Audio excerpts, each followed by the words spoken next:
We need Greenland for national security. Donald Trump says to him, look, I've just got off the phone. He thinks the US should buy Greenland. Ronald Lauder, the first person to whisper into Trump's ear and say, why didn't you buy that? Whispering in the king's ear is how power works. We are going to do something on Greenland, whether they like it or not. Lauder does have interests in rare earth mining. It's like, if you can get close to Trump, you can just advance your own interests. and do you think at this point anybody or anything can stop them? No. One way or the other, we're going to get it. Tom Burgis, you're an investigations correspondent at The Guardian. Welcome back to Today in Focus. It's very nice to see you, Helen. And so this is a very fast-moving story, so I think we should both be strapped firmly in. But let's recap. Yes. We're talking on Monday after Trump vowed to punish the UK and 7 other European countries who have opposed his Greenlandic ambitions. And he's going to punish us apparently with more tariffs, 10% tariffs from February the 1st. And there's been this mad letter to the Norwegian Prime Minister, but that letter was actually leaked to an American broadcaster, because in public, Trump is selling his Greenlandic ambitions to the American people in a slightly different way, isn't he? What is he saying publicly about why it's so important for him? So there are security questions about Greenland. There have been for a very long time. So Russian activity there. China has made clear it has some ambitions for the Arctic. So that's one of Trump's lines to the American people is we need Greenland for our security in this dangerous new world that I'm helping to create. Another thing would be minerals. Mm-hmm. We've heard this in Ukraine. We've heard it in the Democratic Republic of Congo. There are rare earth minerals, and we must have them. Again, there's a flaw in that because rare earth minerals aren't rare. There's a fault in the name. There's loads of them all over the place. The difficulty is refining them. China has a real sort of chokehold on that. The things that Trump is saying have glimmers of truth in them. There is stuff that can be mined there that would be useful for important new technologies. There are security questions and questions of controlling who's going to control new Arctic trade routes.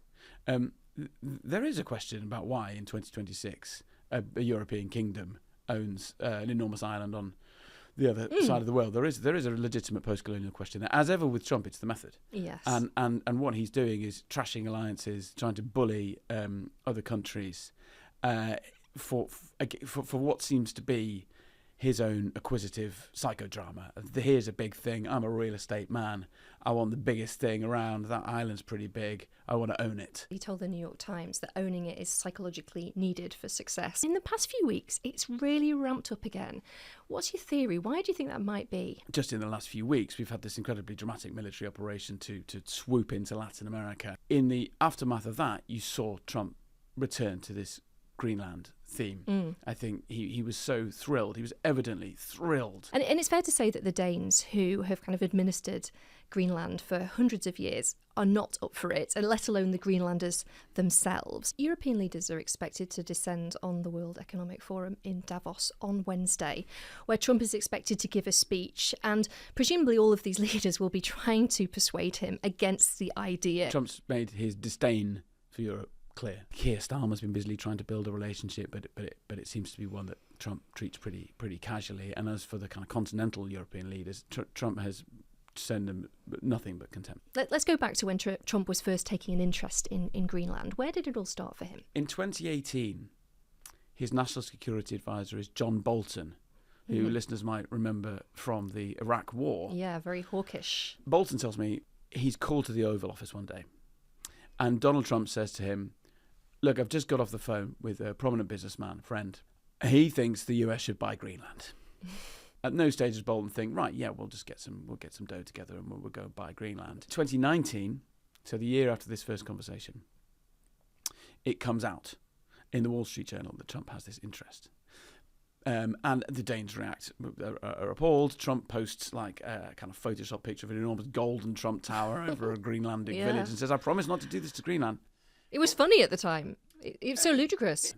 But one person who didn't think it was ludicrous was the person who had sowed that seed in Trump's head, who's Ronald Lauder, old friend of Trump's. And Bolton explains, John Bolton, the National Security Advisor at the time, he explains that this businessman who had this conversation with Trump, who had put this idea in his head, was Lauder. Bolton then speaks to Lauder. Lauder discusses this a bit more.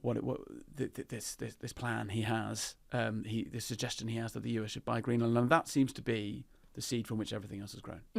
Ronald Lauder, I've never heard of him. Have you heard of Estée Lauder? I have. I think I have some of their makeup in my makeup bag today. Right. Yeah. Anyone who's ever been to like Boots, I think, has probably heard of Estée Lauder. This global cosmetics kind of brand. Ronald Lauder is he's one of the heirs to that fortune. He first came across crossed paths with Trump, it seems, in the 1960s. They were both, I don't think quite at the same time, but they both passed through a business school in Pennsylvania. And so that relationship is 60 years old. Lauder works for Estée Lauder for a long time, and then he starts to get political positions. So he's a billionaire by inheritance.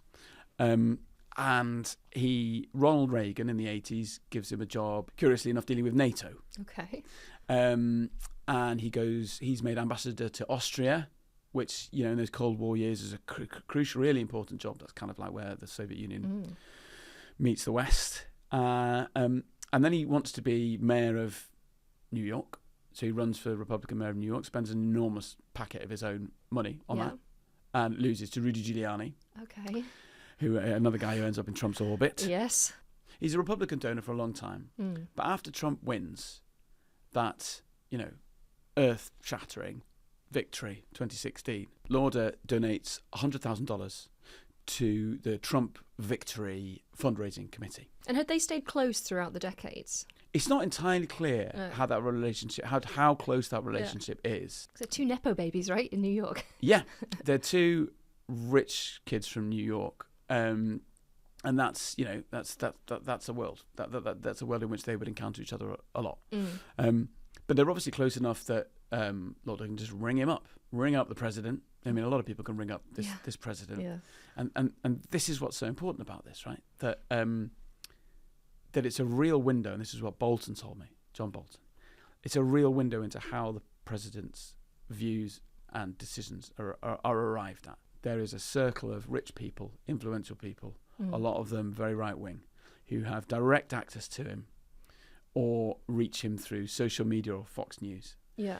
And it's massively influential. And what's so important to understand is the overlap of what becomes US policy with the personal business interests of these guys who have Trump's ear. So Ronald Lauder is the first person to whisper into Trump's ear and say, see that big island? We should have that. We need that. Why didn't you buy that?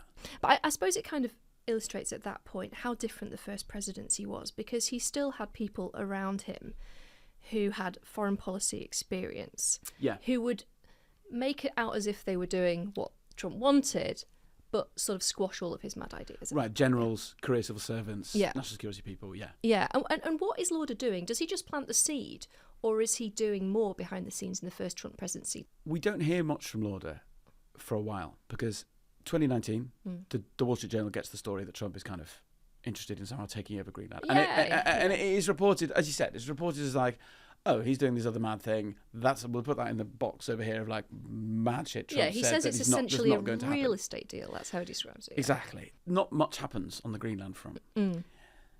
Then Trump loses, drops out of office.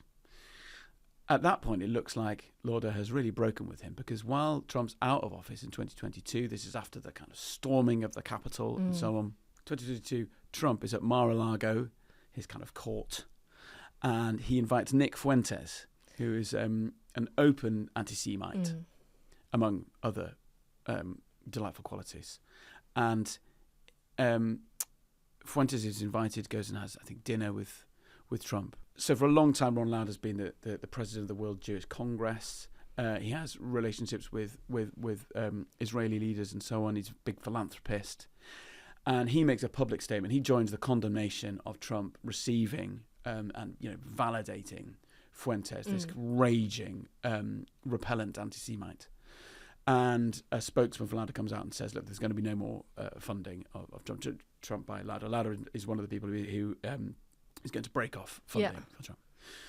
Anyway, then Trump stages this spectacular comeback and wins. And Ron Lauder is back on the scene. Right. So what you get is actually much bigger funding from Lauder over this past year of the second term. These people, where are their principles? So, well, you may ask. $5 million you get from Lauder in 2025. That's to MAGA Inc., which is this fantastically lucrative fundraising committee is raising tens and tens and tens of millions for the Trump cause. The New York Times reports that Lauder is one of the people who buys these incredibly exclusive tickets for $1 million. Don't know if you've ever had $1 million meal. No, Helen. no. I imagine it tastes pretty good. But Lauder is one of the people who buys those tickets. This is Trump's second term, just openly selling access. Yeah. This is one of those dinners. And at the same time, Lauder is jumping to Trump's defence when he comes back to the subject of Greenland. Yeah. And I feel like we haven't really got to the bottom of why Lauder's interested in Greenland. Like, only, 55,000 people live in Greenland, so it's not a big market for cosmetics there. Why does he care about Greenland? What's the opportunity he sees there? Well, as with so many of these people around Trump, there is a kind of geopolitical angle and there's an angle about personal enrichment. And what you have when Trump comes out swinging for Greenland again at the start of his second term, he starts to hint like, maybe I'll have to use military force if I can't buy this thing. That's really early on. I think it's like the days before the inauguration for his second term. Ronald Lauder is suddenly in the New York Post with a column saying, this is not absurd, this is strategic. We need Greenland he echoes Trump's point, we need Greenland for security reasons. We need it for all these minerals underneath. And we should increase US influence in Greenland. He's not saying send in the troops. He's not even necessarily saying buy it. But he's saying we should definitely make sure there's much greater US control over Greenland. And he argues it in a very fluent, occasionally compelling way. What he also says in there is, for many years, I've been trying to build up investments in Greenland. And this is all couched as part of, for the greater American good. What you can see in recent months from Danish corporate records is that a company with a New York address and unnamed owners is acquiring stuff in Greenland. There's a very good bit of reporting out of Denmark in a publication called Politiken that identifies Lauder as being one of the people involved in this business venture. And we asked Lauder about this. He didn't comment. But so it seems, our best understanding is, Lauder does have these business interests in Greenland now, identifiable ones. So one of them is, they're taking this fantastically clean water from, I think it's an island in Baffin Bay, which you'll know from your old folk songs, and flogging it all over the world. There's another business venture that Lauder, as we understand it, is involved in, and that is to make hydroelectric power from an enormous lake to power an aluminum smelter, I believe it's called. Yes. And that seems to be in an early stage. So there you have Lauder, it appears, with a retail venture, selling this water, and involved in a big kind of infrastructure project. Now, does he stand to profit if the US takes over Greenland? Who can say? Yeah. But what you can see here is an overlapping, and you see it again and again around Trump, of the personal, financial, commercial interests of someone who is driving or helping to drive American government policy. And so Lauder himself has kept completely stum on this matter, has he? He hasn't confirmed or denied that he has these interests, the interest in the hydroelectric power and also this water company. Correct. We put it all to him, and he hasn't challenged any of it. Okay. So you could certainly ask the question. I think our best understanding is that he does have these interests, yeah. I know you said that they're not rare, but rare earth mineral mining, is that something that he is known to have an interest in? We haven't seen a trace of that in Greenland. There certainly is rare earth mining going on there. There have been moves by American companies, and it seems the US state, to get more interested in rare earth mining in Greenland. Lauder does have interests in rare earth mining, only it's in Ukraine. Okay. Right. So Greenland is not the only place where what Ronald Lauder is pushing the US to do as a state, as a government, and Ronald Lauder's personal business ambitions intersect. Okay. And his interests in Ukraine, are they in the Russian-controlled bit? Or no, they're in the bit that's still in Ukrainian territory. So one of the most striking elements of Trump's policy towards Ukraine echoes in a way what he's doing in Greenland. It's a kind of neo-imperial position of we want what you've got. Give us stuff. Give us tribute. So he brings Zelensky to the Oval Office and harangues him for not being grateful. And what comes out of that? This kind of minerals deal. Yes. Of, the superpower demanding tribute. You must hand over mineral rights or give the US at least a share and a say and to be first in the queue for Ukraine's massive natural resources. And Ron Lauder, we know because he's said so, has been one of the people for a long time pushing that idea that the US should get involved in Ukrainian minerals. That deal gets done, doesn't it, between Zelensky and Trump eventually. So now there is preference for US companies to come in and be given these potentially massively lucrative mining contracts. Now, there was a lot of noise about that, and then it's got a bit quiet unless you're really paying attention. And if you're really paying attention, you will have noticed that this is happening now, that there's a process of trying to give out concessions to mine in Ukraine, potentially very, very, very lucrative. And the first deposit, the first bit of Ukraine's natural resources is a lithium field, right? Lithium, one of these crucial minerals for the tech we all... Yeah, batteries and whatnot, yeah. Batteries and whatnot and things that are going to shape the future. It's an enormous lump of it, and it can be mined and it can be sold for a lot of money. In the last few days, it's been reported that a consortium has won rights to mine that lithium field. And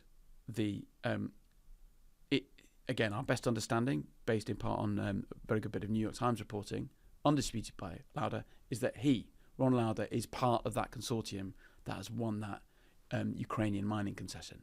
So there you have it again. He's pushing US policies, pushing Trump in a certain direction, and he himself has business interests there. So interesting, isn't it? A guy that I hadn't heard of, probably a lot of our listeners have not heard of at all, that he's exerting this enormous influence on the president. But this is it. I mean, it's so wild with Trump what's happening now. But just think back to, remember 5 minutes ago how the world used to work. The whole democracies work because there are checks on this kind of stuff. Because the impulse, the pressure is those we elect to lead us govern in the common interest. This is the opposite of that. It's like if you can get close to Trump, you can just advance your own interests. Yeah. And that you would have a president not even trying to hide his own personal ambitions and his sort of score settling. It's all happening in open sight, in plain sight. It is, but and remember, Helen, for me, the most staggering thing that's happening in plain sight is the breakdown of any separation between Trump's political power as the leader of the Free Rollers, the most probably the most powerful politician alive, and the family business interests. Now, the family say there is absolutely no conflict, but what I've been trying to do for months now, and listeners are very welcome to send in any information they might have on this, is to map this, is to show how, again and again, the business interests, this blitz of money-making that's being run by Don Jr. and Eric, the two elder sons, around the world, how this is intersecting with Trump's political decisions. So you've got in Vietnam, in Gibraltar, in Serbia, all over the world, you can see the Trump family doing business deals, real estate, but hugely now crypto as well, a massive money spinner. And again, while we can't detect explicit quid pro quos, you can see again and again happy outcomes for those who seem to be enriching that family. There have been pardons, there have been sanctions relief, there have been tariff reductions that at the very least coincide with enrichment of the first family. And do you think at this point anybody or anything can stop them? No. I think that we are into the Wolf Hall world order now, where whispering in the king's ear and paying tribute is how power works. And if you were a betting man, I don't know if you are. Used to work in bookies, actually. Yeah. Did you? Yeah. Okay. Do you think that Trump will take and own Greenland? I think it'll probably end up a fudge like Ukraine. I think there will be some neo-imperial kind of tribute paid, some sort of minerals deal and so on. And the thing to watch, as ever, will be, is this really advancing American interests? That is Trump's job, the security and prosperity of Americans, after all. That's his democratic mandate. Or is it advancing the interests of the personal, narrow interests of himself and his rich friends?